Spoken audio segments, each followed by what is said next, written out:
Today, we are diving into a topic that is probably pretty uncomfortable. It is a little bit for me, but I just feel so compelled to talk about it. I'm pushing past that. But it's absolutely crucial, I think, to bring this to the forefront right now. So, we're going to be discussing why Christians should be engaged in politics. If you've ever felt like you should steer clear of the political arena because it feels too divisive or disconnected from your faith, then this episode is for you. Christians can't afford to sit on the sidelines any longer. Jesus didn't, the apostles didn't, and neither should we. We'll dive into the biblical foundations of political engagement, unpack some historical insights from the likes of C.S. Lewis, Spurgeon, St. Augustine, and discuss why the culture war we're facing is something Christians must not shy away from. Yes, we'll also talk about this misleading dialogue around Christian nationalism and why the far left is trying to paint all believers with this broad stroke. America was founded on biblical principles that give us inerrant rights and freedoms under God. So let's break it all down.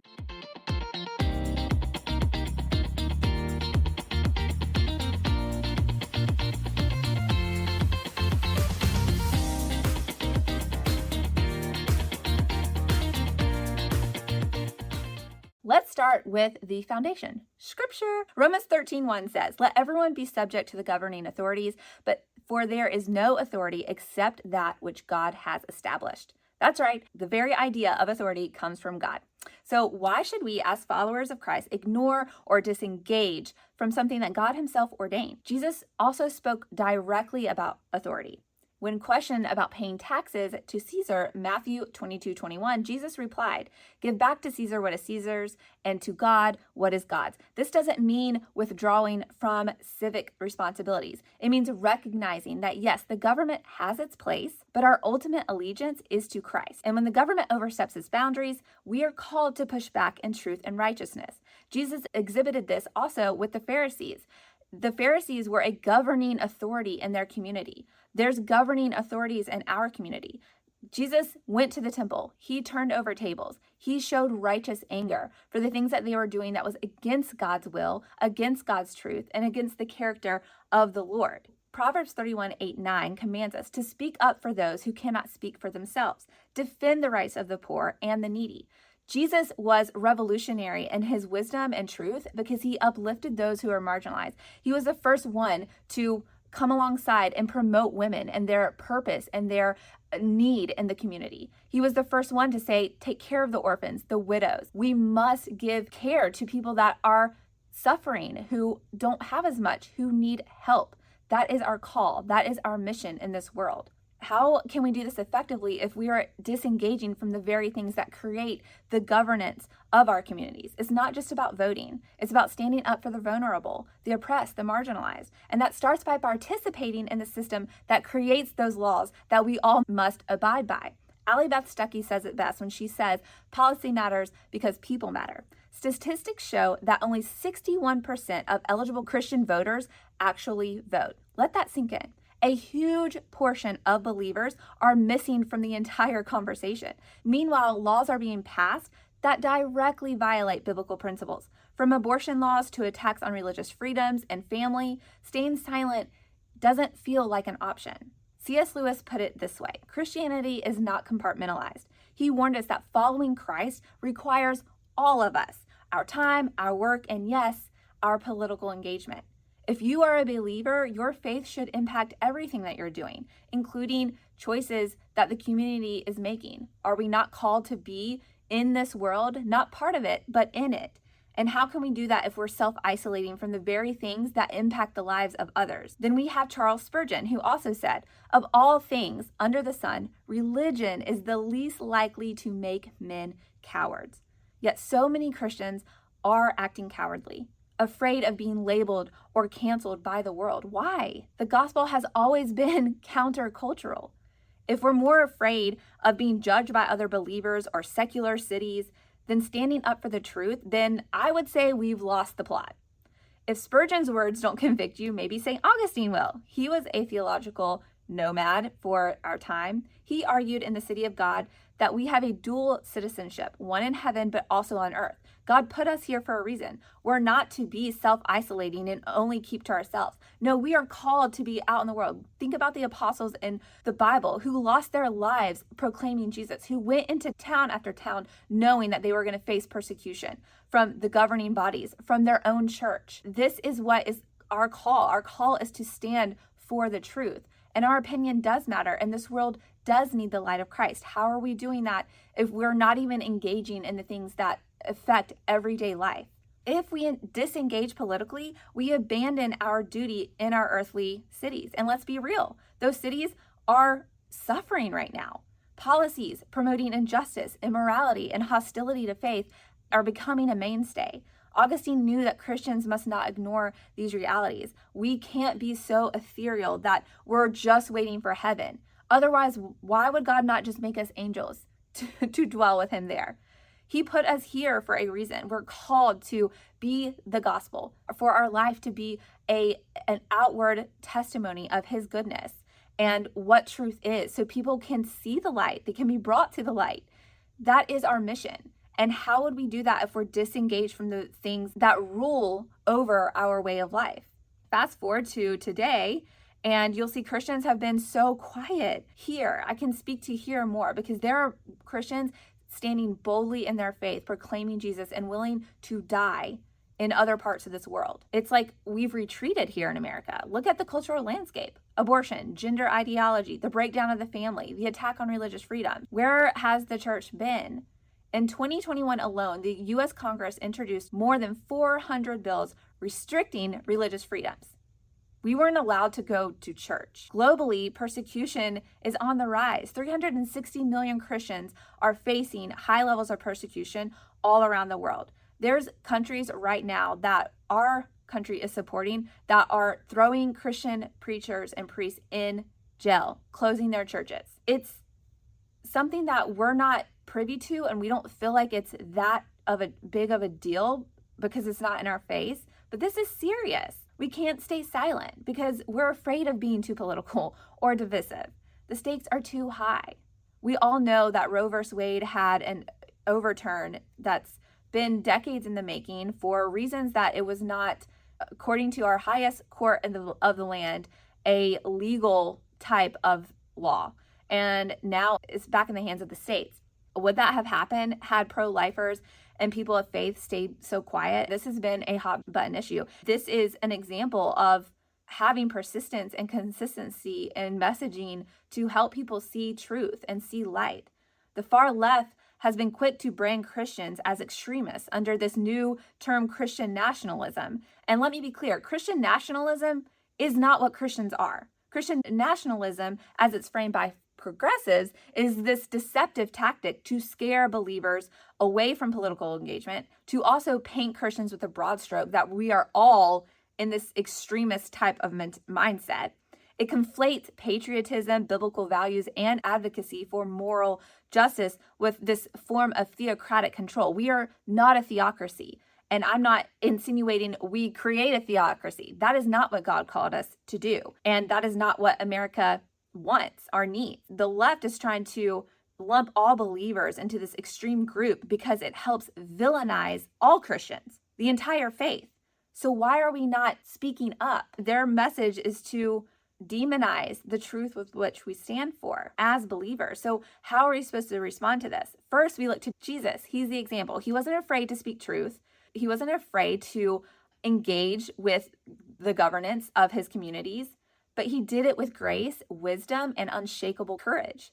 Remember, Jesus didn't shy away from confronting the political authorities, whether it was Herod, Pilate, or the Pharisees. He didn't allow the world to distort God's will, to distort God's word, God's truth, and we should not either. Jesus calls us to be wise as serpents and innocent as doves. Matthew 10:16. That means when we need to be smart in how we engage, but never lose the moral authority that God has provided to us to live under. Ephesians 6:12 reminds us, for our struggle is not against flesh and blood, but against the rulers, against the authorities, against the powers of this dark world, and against the spiritual forces of evil.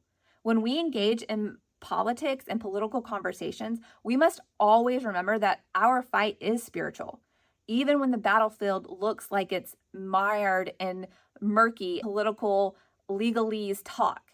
Engaging in politics doesn't mean we force our beliefs on others. It means we defend the rights of all, rooted in the love and justice of God. America was founded on biblical principles that recognize the inerrant rights that God provided all of us and the freedoms that we are given as image bearers of Him. Our Declaration of Independence says we are endowed by our Creator with certain unalienable rights. This is why Christians must defend these truths. They are God-given, sovereign, righteous, and just. So how do we go from here? First, reject the lie that politics is a dirty word or unworthy of our engagement as Christians. Politics shapes policy, and policy shapes lives. Second, educate yourself. Get involved in your local, state, city things that are going on. It doesn't mean you have to run for governor. It doesn't mean you have to get on the state House of Representatives, but knowing what's on the ballot and making your voice heard by simply taking the time to go vote is worthy of your time. It's worthy of your attention. And I am challenged to say, if that is something that you are taking seriously, God is going to relay to you and convict you in a way of how to handle this, how to vote, what to do. A staggering 40 million Christians did not vote in the last election. That's wild. If we're not voting, we're just handing over all this policy, all this community governance over to those who oppose God and don't believe in God's truths. How can we stand in conviction that that's the best choice? Maybe God is calling you not to vote in this election. That's one thing, but to just literally remove yourself from it all, I don't believe that's the picture He would have. If we're given the right to vote, if we're given the right to engage in this way, because we are, why are we not utilizing that? Why are we not utilizing that for God's kingdom? Finally, be bold. Jesus wasn't silent, and we shouldn't be either. Luke 12:48 says, "To whom much is given, much will be required." It is a privilege and a gift to live in a place that we live and to have the freedoms that we have. A lot of people look to our nation as an example. We're not perfect, and there are faults everywhere, and I think that has been something that's been a gift of recent, that I don't think any of us can ignore all the things that have been going on that we were not aware of, that we did not give enough attention to. But once you know the truth, you can't go back and pretend like you don't know it. What are you doing to help encourage biblical living, biblical rights, God-given rights that people, human beings, every single human being on this planet has been given? If you could simply vote to help influence that, can't you? Can't you do that? We've been given truth, justice, and love. How can we use that to influence the world for Christ? Let's, I think, reclaim this conversation as Christians, being able to talk about this. Can we not break down the barrier, the taboo, the things that are holding us back from engaging in this, and the right and the wrong way to do it? We have an example. All these people out in the world are just letting it fly, but we have a perfect example of how to handle this. It doesn't need to invoke fear or angst in us, because we know if we follow the light of Christ, if we follow how God has ordained us to live, how He has given us a perfect example of how we can measure this and handle this and deal with this aspect of our life here on earth as citizens here too, we shouldn't be fearful of that. We have something to look to help hold us accountable, to help us know how to do this the best way possible. Jesus was courageous. I think we should work on reclaiming our space in this public square as believers. Help shine the light out of love for our neighbors and a desire to see God's justice prevail. We step into action. We step into just giving our time to researching what is going on, especially in your local area, and how can you impact and influence God's presence in that? Because the policies do shape how we live. They do shape where our resources are going to, who truly is getting the resources to help them when they need it, when they're suffering, when the reason that we pay taxes is going to causes that are actually helping support our community. God called us to community. We should most certainly care about that. We're not here to just be sequestered and live our life quietly and meager. Don't bother us. We're just waiting to get to heaven. That's not what we were called to do. We were called to live in action. Jesus did. Let's emulate him. Let's live as he did. Remember, your voice matters. And I think now more than ever, that's so apparent of all the corruption and the secularism that has been pervasive in all of our communities. How can we have a greater influence? We need to be out there. We need to be actively participating in the needs that we can meet as Christians right in our back door, right in our home. Teach your children how to be engaged. It's a big, hard conversation. It's one that I don't feel like Christians should be removed from. It's a huge part of our life here. It's a huge part of our ability to help. Not all of us have the resources, but when we pull our resources together, our tax money and our churches and all of these other ways that we can give to organizations that offer resources to others, when we pool our resources together, we can make huge impact. And these laws matter because it indicates how we are to live and what is accepted and not. Just speak truth. It doesn't require a political science degree. It doesn't require to be divisive or cause problems. Jesus didn't do that. Jesus simply spoke truth, and he was active in his community. He didn't just sit under a tree and wait for people to walk by. He walked his whole life being a missionary for Christ. He impacted every town and city he visited. And he was not afraid to speak to authority. He was not afraid to talk and be engaged and hopefully impart truth, love, mercy, grace to people so they can see what is truth and what does matter.